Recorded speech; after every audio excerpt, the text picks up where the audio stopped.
그녀는 기차역에서 낯선 이에게 마지막 10달러를 빌려주었고, 그가 그녀의 인생을 바꾸기 위해 돌아올 백만장자라는 사실을 몰랐습니다. 기차역은 차가운 3월의 비안개에 휩싸여 거의 텅 비어 있었습니다. 승강장 틈새에는 물웅덩이가 생겼고 하늘은 몇 초 더 무겁게 짓누르는 듯했습니다. 에밀리는 야른 몸에 코트를 더 단단히 여몄고 그녀의 손가락은 추위로 붉었습니다. 그녀가 향하던 취업 면접은 낡아빠진 희망처럼 느껴졌지만 그것이 그녀에게 남은 전부였습니다. 그녀의 눈은 시간표 게시판을 훑고는 손에 쥔 구겨진 표로 향했습니다. 그녀는 시간이 딱 맞았습니다. 그때 목소리가 들렸습니다. 실례합니다. 그 말은 부드럽고 망설이는 듯했습니다. 그녀는 놀라 돌아섰습니다. 한 남자가 불과 몇 피트 떨어진 곳에 서 있었고 그의 얇은 재킷 어깨에는 비가 스며들고 있었습니다.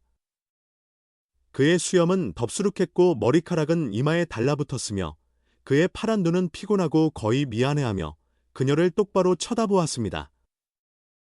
미안합니다. 그가 다시 말하며 떨었습니다. 저는 지갑을 도둑 맞았어요. 집에 가는 표를 살 10달러만 필요해요.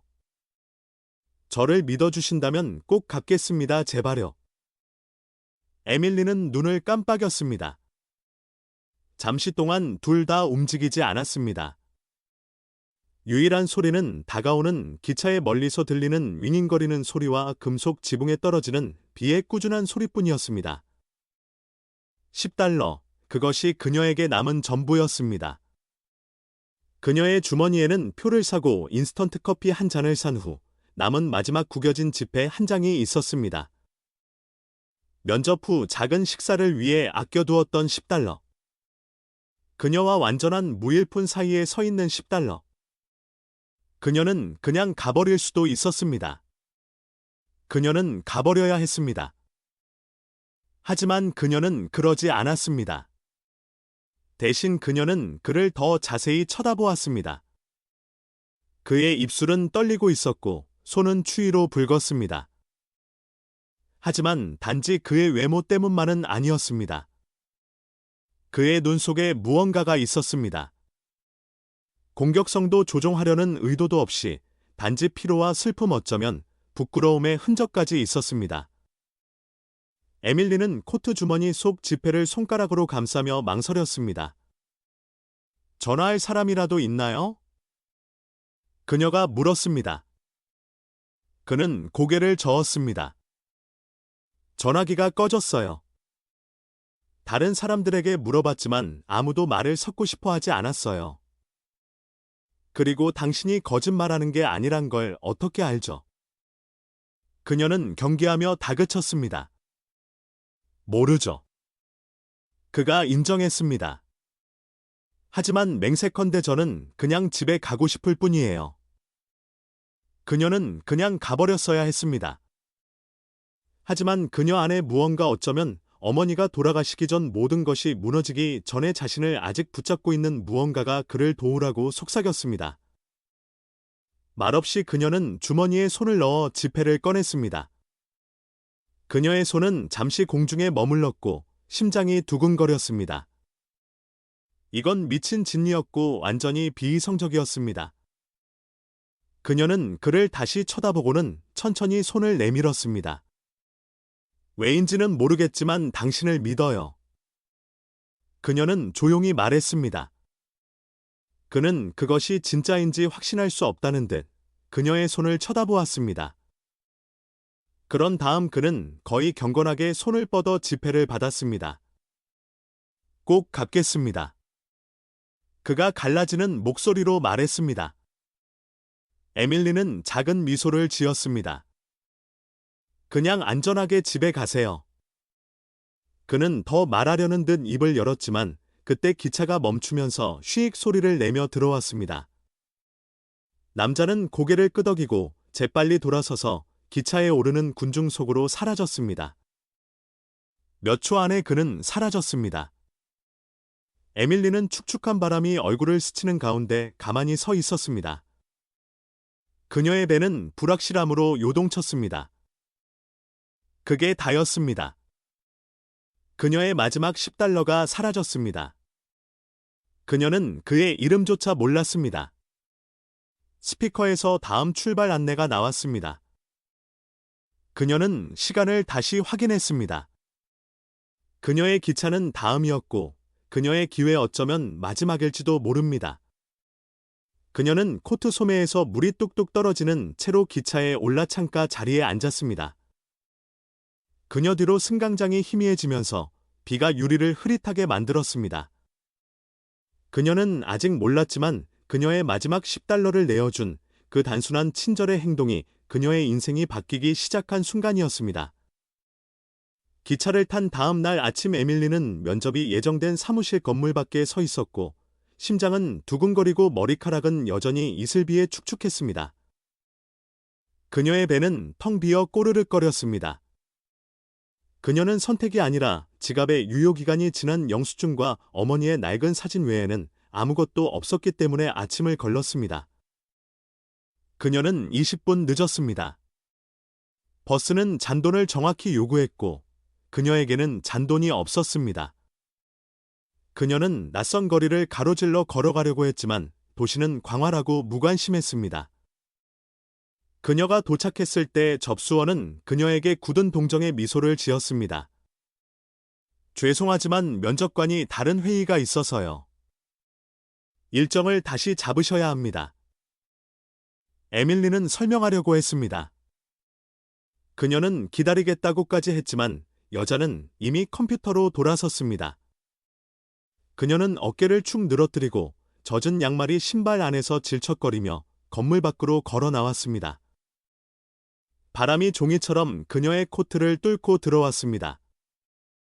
오랫동안 그녀는 그냥 보도에 서서 지나가는 사람들을 쳐다보았습니다. 바쁘고 따뜻하고 마른 사람들. 그녀가 있든 없든 앞으로 나아가는 세상.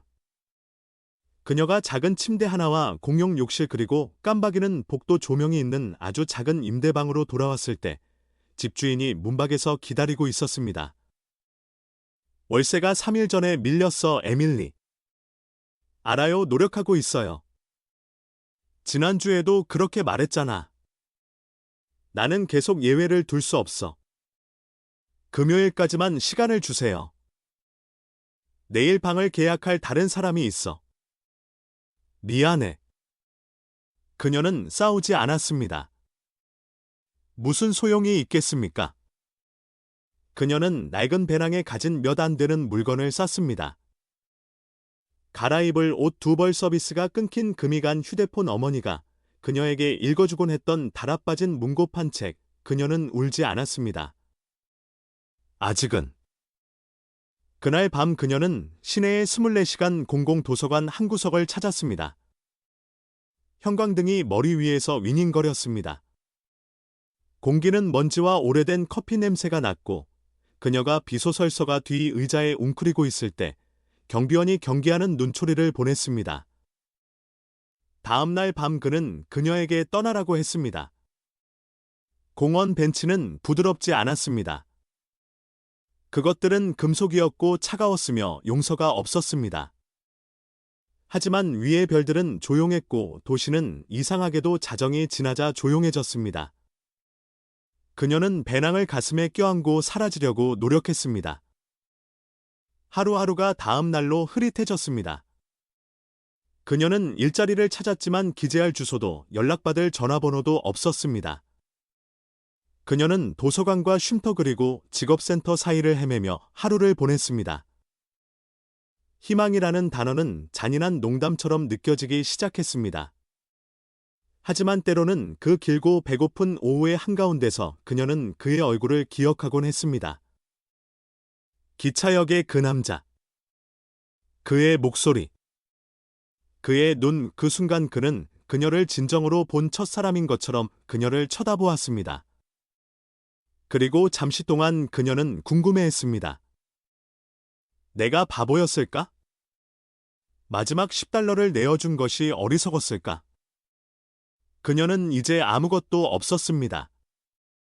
$1도 없었고 잠잘 곳도 없었고 계획도 없었습니다. 가족도 없었습니다. 그리고 여전히 그 기억 속에 조용히 살아있는 이상한 종류의 평화가 있었습니다. 그녀는 누군가를 도왔습니다. 어쩌면 누군가를 구했을지도 모릅니다. 그녀는 옳은 일을 했습니다.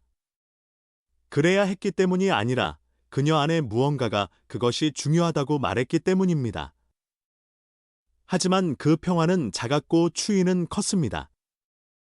어느 비 오는 저녁 그녀가 공원 벤치 가장자리에 앉아 마지막 햇빛으로 양말을 말리려고 할 때 10대 무리가 지나갔습니다. 그들 중 한 명이 그녀 방향으로 빈 소다 캔을 던지고 웃었습니다. 직업이나 구해. 그가 숨을 죽여 중얼거렸습니다. 그녀는 고개를 들지 않았습니다. 그날 밤 그녀는 도서관으로 돌아갔지만 문은 잠겨 있었습니다. 휴일이었습니다. 그녀는 거의 자정까지 거리를 헤매다가 버스 정류장에 웅크리고 앉아 바람은 피했지만 두려움은 피하지 못했습니다. 그날 밤 그녀는 울었습니다. 크게 울지 않았습니다. 흐느끼지도 않았습니다. 하지만 뺨을 타고 내려와 코트깃 속으로 사라지는 조용한 눈물로 울었습니다. 그녀는 어머니의 목소리, 그녀의 웃음, 그녀의 따뜻함이 그리웠습니다. 그녀는 안전하다고 느끼고 알려져 있다고 느끼는 것이 그리웠습니다. 그녀의 배는 비었지만 가슴 속의 공허함이 더 아팠습니다. 다음 날 아침 해가 떴을 때 그것은 여전히 거기에 있는 그녀를 발견했고 눈은 부어 있었고 머리는 엉켜 있었으며 마음은 멍들어 있었습니다. 그녀는 바닥을 쳤습니다. 더 내려갈 곳이 없었습니다. 그리고 여전히 그녀는 숨을 쉬고 있었습니다. 에밀리가 그녀를 만난 것은 화요일 아침이었습니다. 공원은 안개가 여전히 잔디에 달라붙어 있는 가운데 가끔씩 조깅하는 사람만이 지나가는 등 유난히 조용했습니다.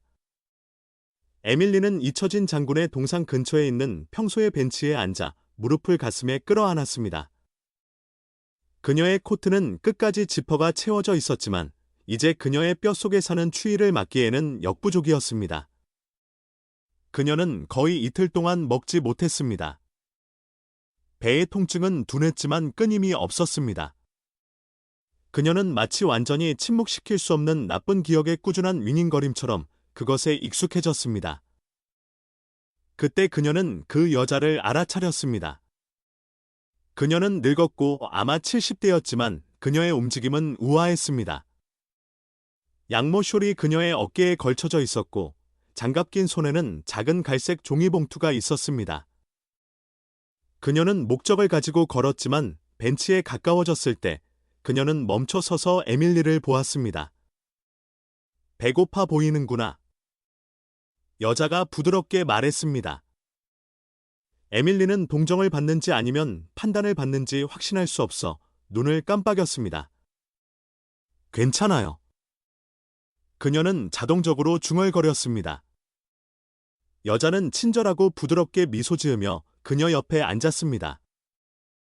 그녀는 그들 사이의 벤치에 종이봉투를 놓고 천천히 열었습니다. 매일 아침 여분을 가져와요. 혹시 필요한 사람을 만날까 봐서요. 안에는 햄과 치즈 그리고 겨자 소스가 발린 두꺼운 빵 조각으로 된 샌드위치가 있었는데 약간 고르지 않았지만 신선했습니다.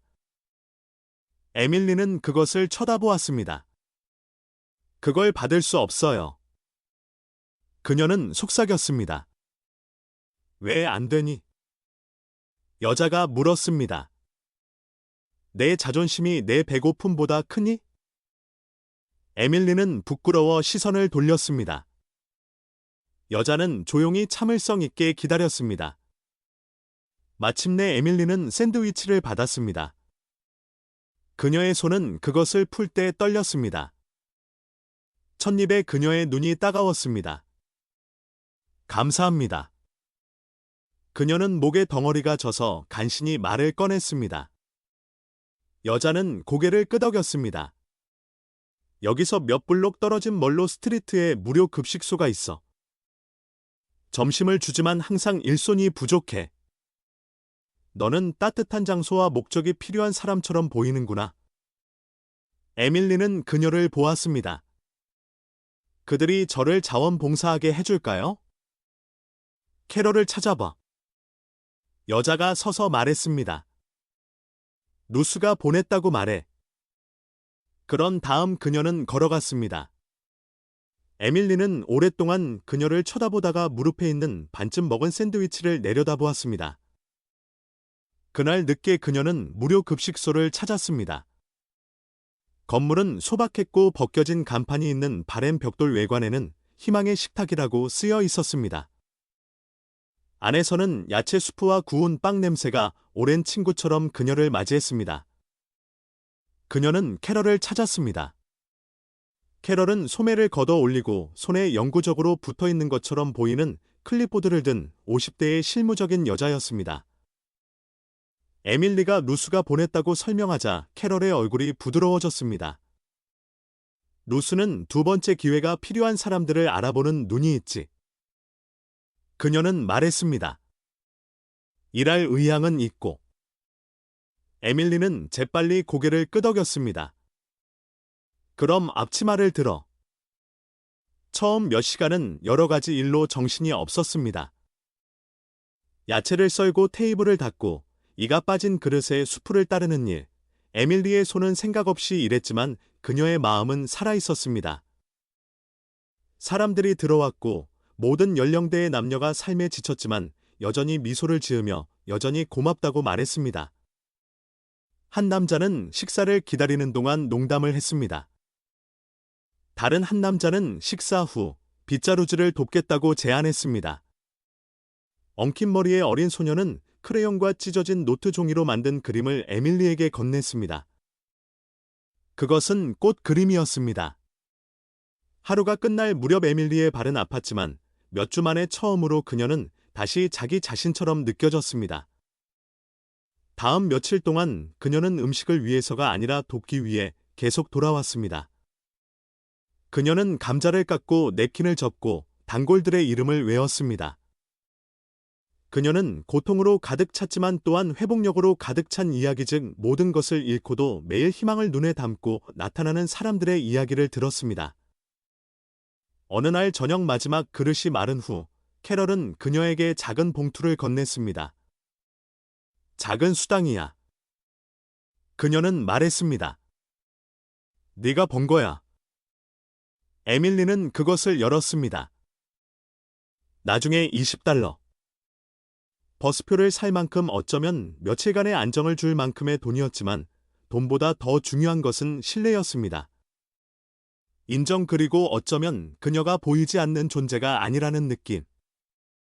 그녀는 길가에 앉아 지붕 뒤로 해가 지는 것을 바라보며 하늘을 주황색과 금색으로 물들이는 것을 보았고 그 순간 영원처럼 느껴졌던 시간만에 처음으로 그녀는 더 이상 추락하고 있다고 느끼지 않았습니다.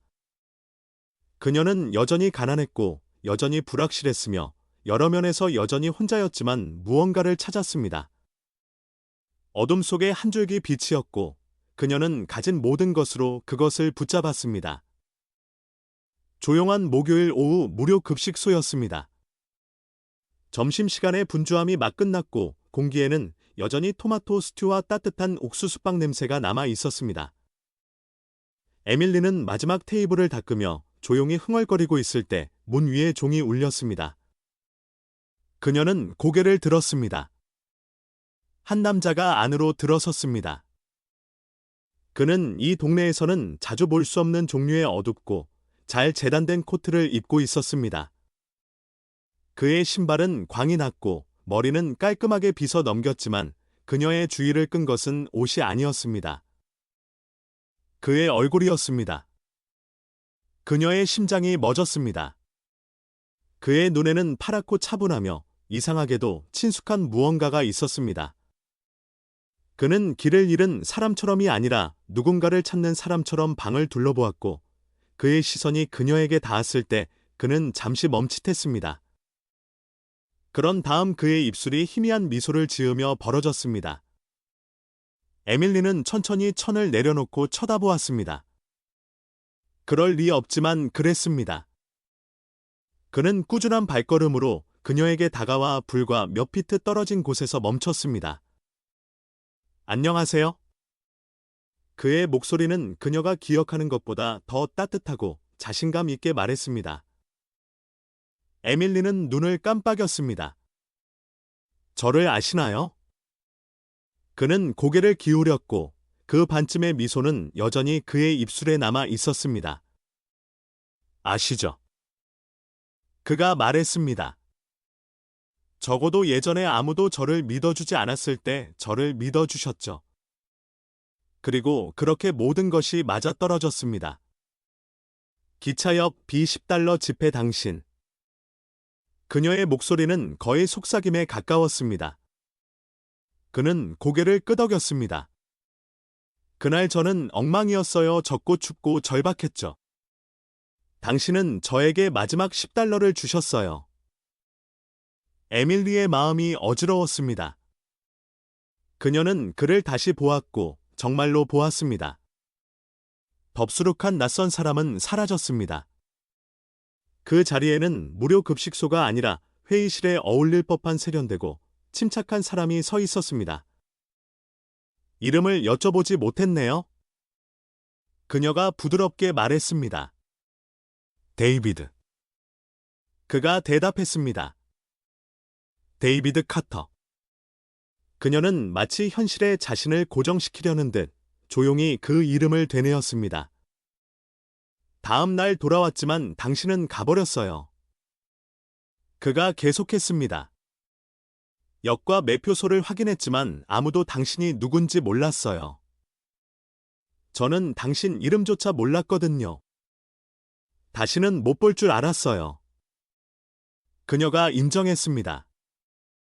그는 이번에는 더 부드럽게 미소 지었습니다. 저도 그랬지만 당신 얼굴을 잊은 적이 없어요. 에밀리는 여전히 어안이 벙벙한 채로 앞치마 위로 팔짱을 꼈습니다. 여기는 왜 오셨어요? 이 동네를 지나가다가 간판을 보고 들렀어요. 그래야 할 것 같다는 생각이 들었죠. 그녀는 그 말을 믿어야 할지 확신할 수 없었습니다. 이 동네의 무료 급식소에 그냥 충동적으로 들어오는 사람은 없었습니다. 그런 옷차림으로는요? 데이비드는 방을 둘러보았습니다.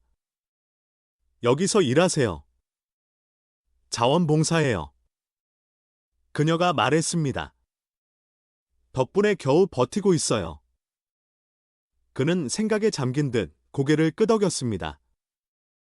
제가 아무것도 없을 때 당신이 저를 도와주셨어요. 그 은혜를 갚고 싶습니다. 그녀는 천천히 고개를 저었습니다.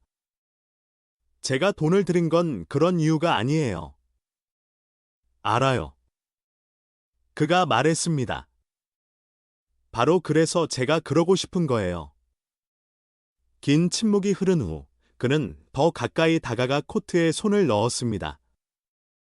그는 지갑을 꺼내고는 망설였습니다. 이걸 가져왔어요.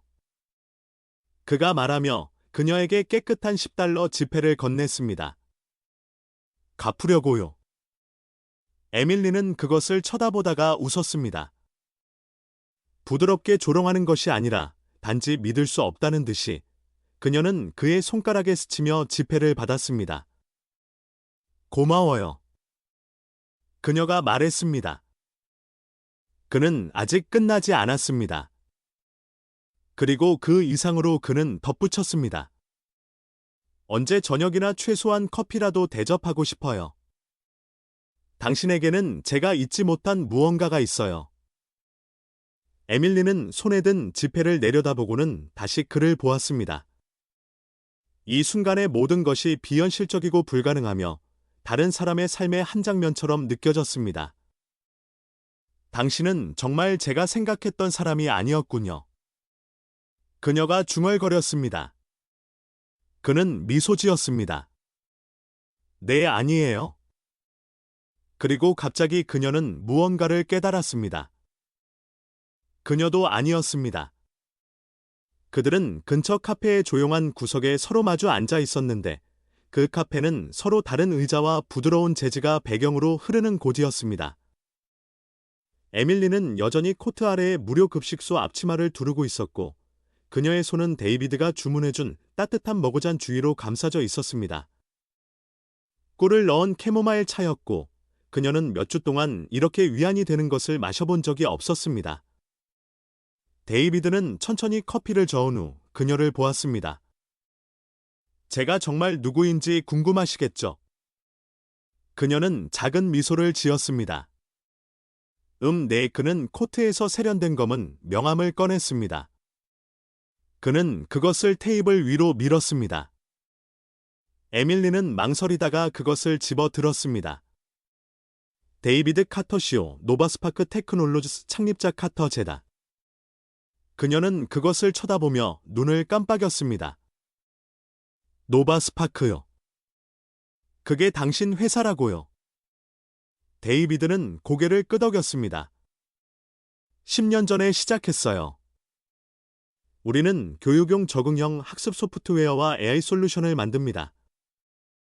제가 상상했던 것보다 더 빨리 성공했어요. 에밀리의 입이 열렸다가 다시 닫혔습니다. 그녀는 노바스파크에 대해 들어본 적이 있었습니다. 모두가 그랬습니다. 뉴스에 나왔었고 자금이 부족한 학교의 디지털 교육 접근성을 혁신한 것으로 칭찬받았습니다. 그녀는 예전에 직장이 있고 읽을 소파가 있었을 때 그것에 대해 읽었던 것을 기억했습니다. 하지만 그날 역에서는 당신은 바보 같은 짓을 하고 있었죠. 그가 웃으며 말을 마쳤습니다. 저는 비영리 부문인 카터 재단의 프로젝트를 진행하고 있었어요. 우리 이니셔티브 중 하나는 노숙을 이해하고 사회 안전망에서 벗어나는 사람들을 지원하기 위한 더 나은 시스템을 구축하는 것입니다. 저는 직접 보고 싶었어요, 정말로요. 그래서 일주일 동안 잠입했어요. 지갑도 신분증도 없이 그냥 입고 있던 옷만 가지고요. 그는 약간 앞으로 몸을 기울였습니다. 모든 것을 계획했지만 첫날에 소매치기를 당하는 것은 계획에 없었어요. 에밀리는 숨죽여 웃었습니다. 그래서 정말로 발이 묶이셨군요. 그랬죠. 그리고 제가 다가간 모든 사람들은 저를 무시하거나 외면했어요. 그는 그녀를 보았고 그의 표정은 더 부드러워졌습니다. 당신을 제외하고는 모두요. 그녀는 뺨이 붉어지는 것을 느꼈습니다. 당신은 제가 누군지 몰랐잖아요. 대가를 요구하지도 않았고요. 당신은 가진 모든 것을 저에게 주었고 그냥 사라졌어요. 그것이 제게 깊은 인상을 남겼어요. 에밀리는 차를 내려다보았습니다. 인상을 남기려고 했던 건 아니에요. 솔직히 제가 순진하다고 생각했어요. 아니었어요. 그가 단호하게 말했습니다. 당신은 인간적이었어요. 당신은 친절했어요. 그는 잠시 말을 멈추고 단어를 골랐습니다. 저는 돈과 권력 그리고 영향력을 가진 사람들을 만났어요. 하지만 그 순간 당신은 그들 대부분이 평생 보여줄 것보다 더 많은 고결함을 보여주었어요. 그래서 제가 당신을 찾고 있었던 거예요. 괜찮으시다면 당신에게 무언가를 제안하고 싶어요. 에밀리는 눈을 들었습니다. 어떤 종류의 무언가요? 데이비드는 의자에 기대 앉았고 그의 목소리는 꾸준했습니다. 저는 당신이 우리와 함께 일했으면 좋겠어요. 노바스파크가 아니라 재단에서요. 우리는 한때 당신과 같았던 점고 어려움을 겪고 간과된 사람들을 돕는 프로그램이 있어요. 우리는 커뮤니티 주도 프로젝트 소규모 기업과 정신사회혁신의 자금을 지원하고 마음을 가진 사람들이 필요해요. 그것을 이해하는 사람들이요. 그녀는 놀라 눈을 깜빡였습니다. 하지만 저는 학위가 없어요. 안정된 주소조차 없고요. 그는 미소 지었습니다. 우리는 MBA를 가진 사람들과 텐트에서 살았던 사람들을 고용했어요. 중요한 것은 당신의 이야기, 당신의 회복력 그리고 당신이 아무것도 없었을 때 다른 사람들을 돕고자 하는 의지예요. 에밀리는 의자에 기대 앉았고 압도당했습니다. 지난 몇 주간의 무게가 갑자기 그녀를 덮쳤습니다. 벤치에서의 모든 밤 배고픔 거절 그리고 이제 이거. 정말 진심이세요? 그녀는 속삭였습니다. 그렇지 않았다면 여기 오지 않았을 거예요. 그녀는 침을 꿀꺽 삼켰습니다. 제가 뭘 하게 되나요? 배우고 훈련하는 것부터 시작하게 될 거예요. 우리가 당신을 정착시키고 안전하고 지원이 있는 곳에요.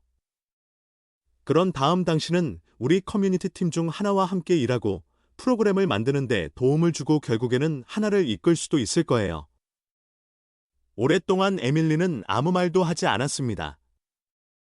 방은 사라지는 것 같았고 그녀의 손에 든 차의 따뜻함과 가슴속에 솟아나는 조용한 희망만 남았습니다.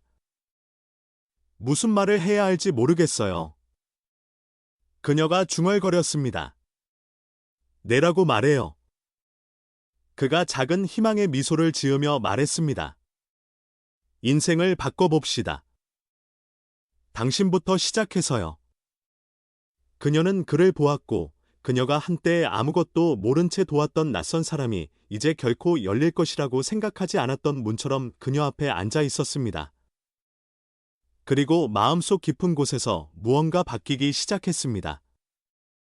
어쩌면 그녀가 길을 잃도록 운명 지어지지 않았을지도 모른다는 믿음. 그녀는 숨을 쉬었습니다. 네, 그녀가 말했습니다. 그리고 그 순간 그녀의 인생이 바뀌기 시작했습니다. 카터 재단에서의 에밀리의 첫날은 마치 그녀가 이전에는 유리창을 통해서만 보았던 다른 세계로 들어서는 것 같았습니다. 본사는 개조된 벽돌 창고 안에 자리 잡고 있었고 빛과 웃음 그리고 협업의 활기로 가득 차 있었습니다.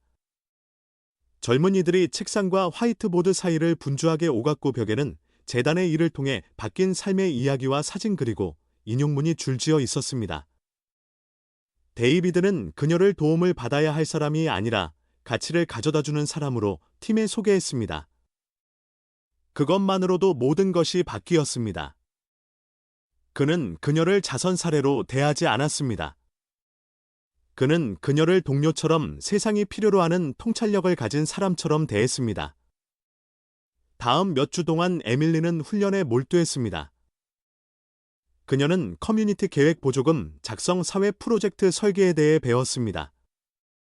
그녀는 현장에서 코디네이터를 따라다니며 청소년 쉼터 푸드뱅크 회복센터를 만났습니다. 천천히 오랫동안 의심과 피로 아래 묻혀있던 그녀의 자신감의 조각들이 다시 모이기 시작했습니다. 그리고 데이비드가 그녀에게 얇은 폴더를 건네는 순간이 왔습니다. 당신만의 파일럿 프로젝트예요. 그가 말했습니다. 당신에게 의미 있는 것을 디자인하세요. 우리가 지원할게요. 에밀리는 폴더를 열었고 그녀의 제안서가 이미 타이핑되어 있는 것을 보았습니다. 이동식 무료 급식소. 소외된 지역 사이를 이동하며 필요한 사람들에게 직접 따뜻한 식사와 인간적인 연결을 제공할 수 있는 벤. 그 비전은 그녀가 희망의 식탁에서 마지막 근무를 하던 중 떠올랐습니다. 그녀는 벤치에서 잠자던 밤 고정된 장소의 쉼터에 들어가는 부끄러움 눈에 띄는 것에 대한 두려움을 기억했지만 도움이 대신 그들에게 올 수 있다면 어떨까? 데이비드는 그것을 믿었습니다. 이사회도 마찬가지였습니다. 카터 재단은 시제품에 자금을 지원했습니다. 그들은 그녀에게 작은 팀을 주었고 신뢰를 주었습니다. 그녀가 처음 완성된 벤을 보았을 때 옆면에 부드러운 글씨체로 오픈 핸즈 프로젝트라고 쓰인 하늘색으로 칠해진 벤을 보았을 때 그녀는 주차장에 서서 울었습니다. 그녀가 벤을 운영한 첫날 밤 그녀는 너무나 잘 아는 공원으로 차를 몰았고 그곳에서 그녀는 한때 금이 간 동상 아래에서 잠을 잤습니다. 그날 저녁 그녀는 100인분 이상의 식사를 제공했습니다. 하지만 음식보다 더 중요한 것은 이야기와 포옹 그리고 기억된 이름을 제공했습니다. 그녀는 귀를 기울였고 소문이 퍼지면서 그녀의 프로그램은 성장했습니다. 경로를 계획하고 야채를 써는 조용한 순간들 사이에 에밀리는 데이비드를 다르게 보기 시작했고, 단지 기차역의 남자나 그녀의 인생을 바꾼 수로서가 아니라 조용하고 흔들림 없는 친절을 가진 사람으로서 보았습니다. 그는 결코 자랑하지 않았고 그녀의 과거를 상기시키지도 않았습니다. 그는 단지 격려와 유머 그리고 그녀가 너무 피곤해서 말할 수 없을 때 커피를 가지고 나타났습니다. 그들의 연결은 부드럽고 말없는 방식으로 깊어졌습니다. 커뮤니티 행사 후 늦은 산책 테스트 주방에서 타버린 쿠키 묶음을 보고 함께 웃는 것 그는 거의 아무도 들어주지 않았던 것처럼 들어주었습니다. 그녀는 자신도 모르게 그를 신뢰했습니다. 어느 토요일 오후 에밀리가 커뮤니티 오찬을 마쳤을 때 그녀는 나무 아래 벤치에 앉아있는 익숙한 모습을 알아차렸습니다. 그것은 그녀의 가장 어두운 날 중 하나에 그녀에게 샌드위치를 주었던 노부인 루스였습니다. 에밀리는 달려갔습니다. 그날 이후 매일 당신을 생각했어요. 당신이 저를 구했어요. 루스는 부드럽게 미소 지었습니다. 나는 단지 배고픈 소녀에게 밥을 주었을 뿐이야. 그들은 오랫동안 잃어버린 친구처럼 함께 앉아 이야기를 나누었고, 그때 루스는 웃으며 에밀리의 손을 토닥였습니다. 네가 데이비드를 찾길 바랐어. 에밀리는 눈을 깜빡였습니다. 잠깐만요, 그를 아세요? 당연하지. 루스는 눈에 장난기 어린 빛을 띠고 말했습니다. 내 아들이야. 세상이 약간 기울었습니다. 당신이요. 저를 캐럴에게 보냈다고요? 당신은 정확히 무엇을 하고 있었는지 알고 있었군요. 루스는 고개를 끄덕였습니다. 데이비드가 아무것도 없을 때 $10를 준 소녀에 대해 말해줬어. 나는 그녀를 만나야 했어.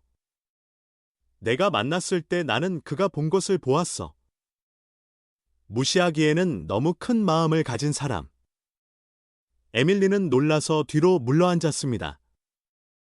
이 모든 시간 동안 재미있지 않니? 루스가 말했습니다. 하나의 작은 친절한 행동이 너희 둘 다 상상했던 것보다 더 큰 무언가로 파급될 수 있다는 것이. 그날 밤 에밀리는 재단 옥상 정원에서 데이비드 옆에 앉아 있었고 도시의 불빛은 먼 별처럼 아래에서 깜박였습니다. 그녀는 그에게 모든 것을 말했습니다. 루스에 대해 샌드위치에 대해 그들 중 누구도 알기 훨씬 전에 그들의 길이 얽혀 있었다는 것을 깨달은 순간에 대해. 데이비드는 듣고는 그녀의 손을 잡았습니다. 나는 운명이 우리가 의미를 부여한 우연일 뿐이라고 생각했어. 그가 말했습니다. 하지만 너를 만나고 나서 그것이 바뀌었어. 에밀리는 그를 보았고 정말로 보았으며 처음으로 더 큰 무언가를 믿게 되었습니다. 어쩌면 그녀의 고통이 헛되지 않았을지도 모른다는 것을. 어쩌면 모든 잠 못 이루는 밤 모든 상실 모든 눈물이 그녀를 여기로 이끌었을지도 모른다는 것을. 목적으로, 사랑으로, 미래로. 그리고 그 순간 모든 것이 연결되었습니다. 비에 젖은 기차역, 공원의 샌드위치, 무료 급식소, 잊혀진 거리를 달리는 파란 밴, 그 모든 것이 이것으로 이어지고 있었습니다. 그녀에게 되어가는 과정으로. 도시는 초봄의 에너지로 활기찼고 데이비드가 그 얘기를 꺼냈습니다. 그들은 시내 중심부의 커뮤니티 가든을 걷고 있었는데 그곳에서 오픈 핸즈 프로젝트는 최근 지역 쉼터와 협력하여 식사와 직업 훈련을 제공했습니다. 아이들은 싹이 돋는 채소 줄 사이를 쫓아다니며 웃었습니다.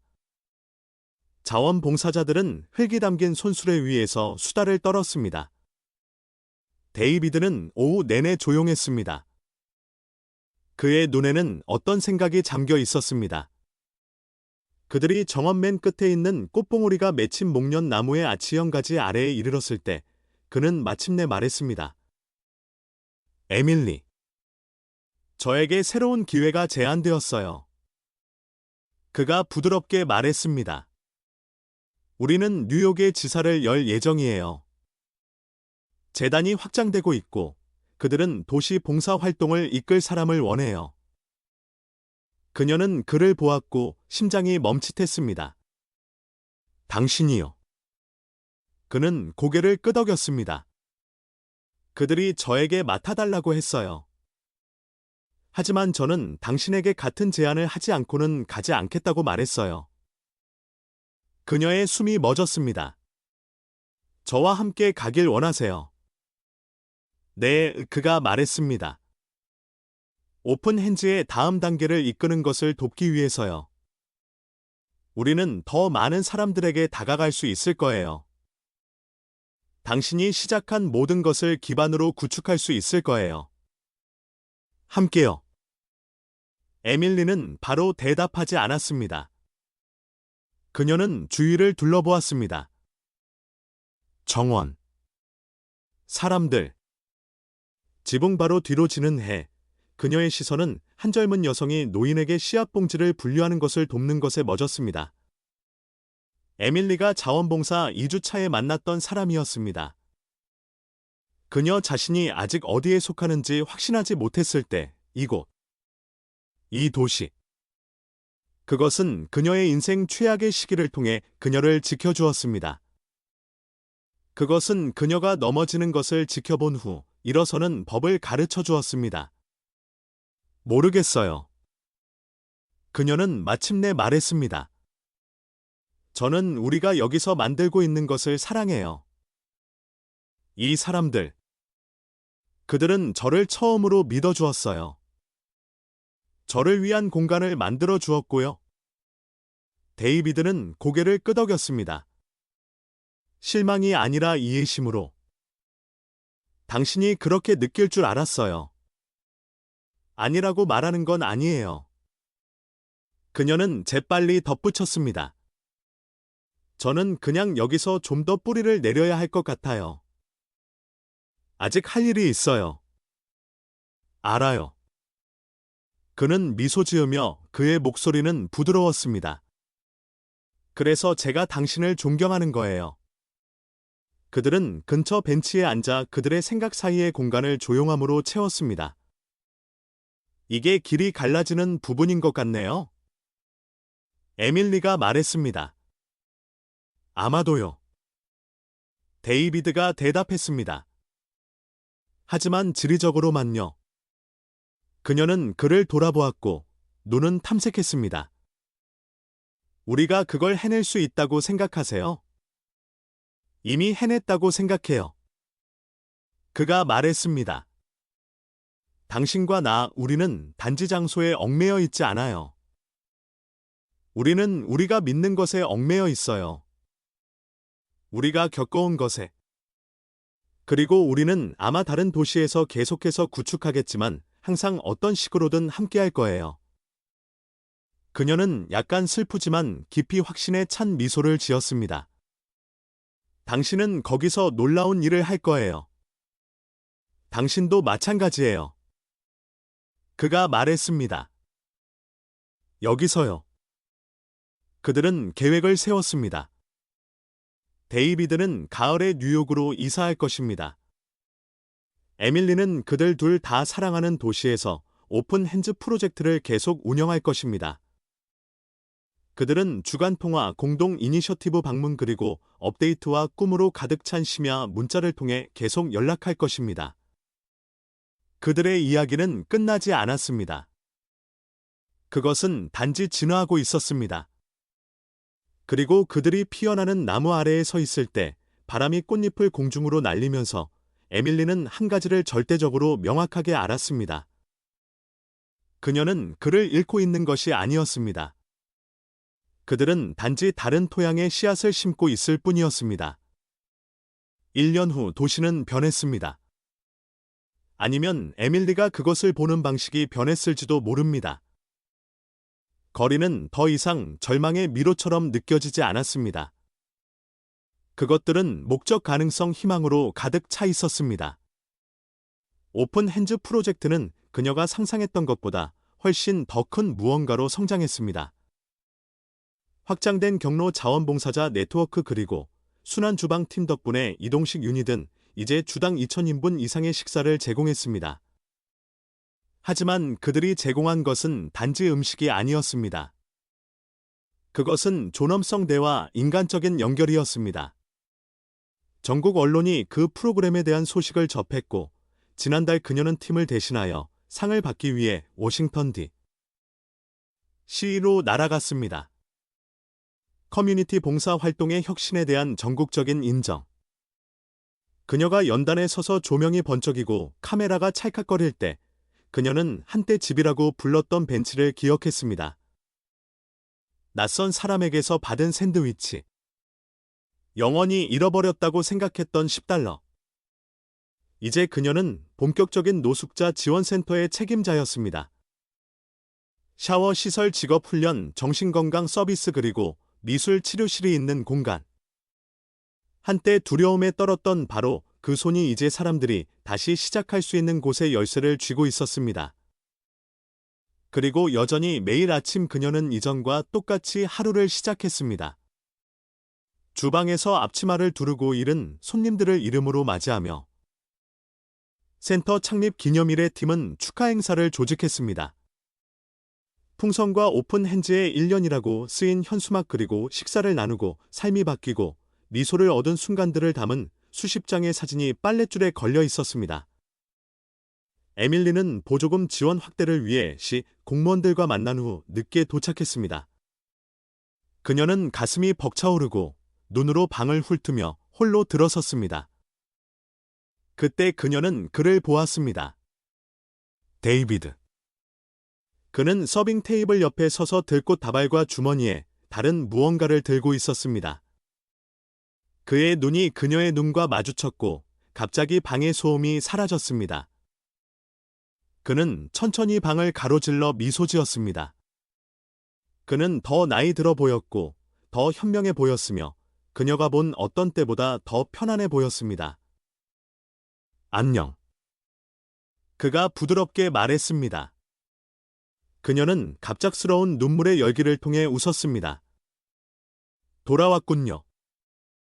돌아올 거라고 말했잖아요. 방은 마치 제외 이상의 무언가를 감지한 듯 조용해졌습니다. 데이비드는 재킷에 손을 넣어 작은 벨벳 상자를 꺼냈습니다. 하지만 그것을 열기 전에 그는 또한 깨끗한 $10 지폐를 꺼냈습니다. 펼쳐지지 않고 손대지 않은 채로. 이걸 가지고 다녔어요. 그가 말했습니다. 1년 동안요. 갚아야 해서가 아니라 모든 것을 바꾼 그 순간을 기억해야 했기 때문이에요. 그는 상자를 열었습니다.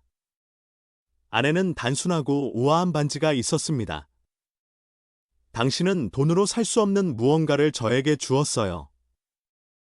믿음. 제가 제 자신을 내세울 것이 아무것도 없었을 때요.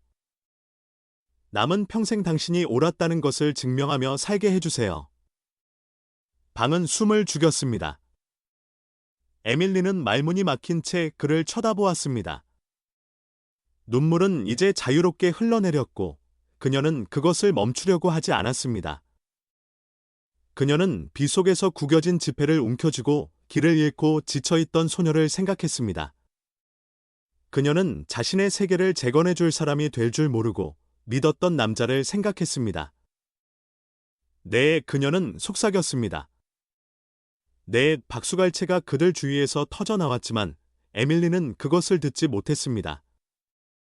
그녀가 느낄 수 있는 전부는 그녀의 손에 든 그의 손의 따뜻함, 그녀의 심장의 쿵쾅거림, 그리고 그녀를 이 길로 이끈 조용한 진실뿐이었습니다. 나중에 그들이 줄 조명 아래에 서서 그들이 도왔던 사람들이 춤추고 웃고 기쁨을 되찾는 것을 지켜볼 때 에밀리는 마지막으로 $10 지폐를 손에 쥐었습니다. 그녀는 미소 지었습니다. 작은 친절이 기적의 시작이 될 수 있어요. 그녀는 소리내어 말했습니다. 희망 친절 그리고 두 번째 기회에 잊을 수 없는 여정에 함께해 주셔서 감사합니다. 에밀리의 이야기는 가장 작은 연민의 행동 단 한 장의 $10 지폐조차도 시간을 통해 파급되어 우리가 상상하지 못했던 방식으로 삶을 바꿀 수 있다는 강력한 알림입니다. 이 이야기가 당신의 마음에 와 닿았다면 영감을 주고 치유하며 영혼을 깨우는 실제 같은 더 많은 이야기를 위해 영혼을 울리는 이야기의 구독을 잊지 마세요. 우리는 스토리텔링의 힘이 가장 어두운 구석에 빛을 가져다 줄 수 있다고 믿으며 여러분이 여기에 있다는 것은 우리에게 큰 의미입니다. 다음 시간까지 친절하게 지내고 희망을 잃지 말고 당신의 이야기도 중요하다는 것을 기억하세요.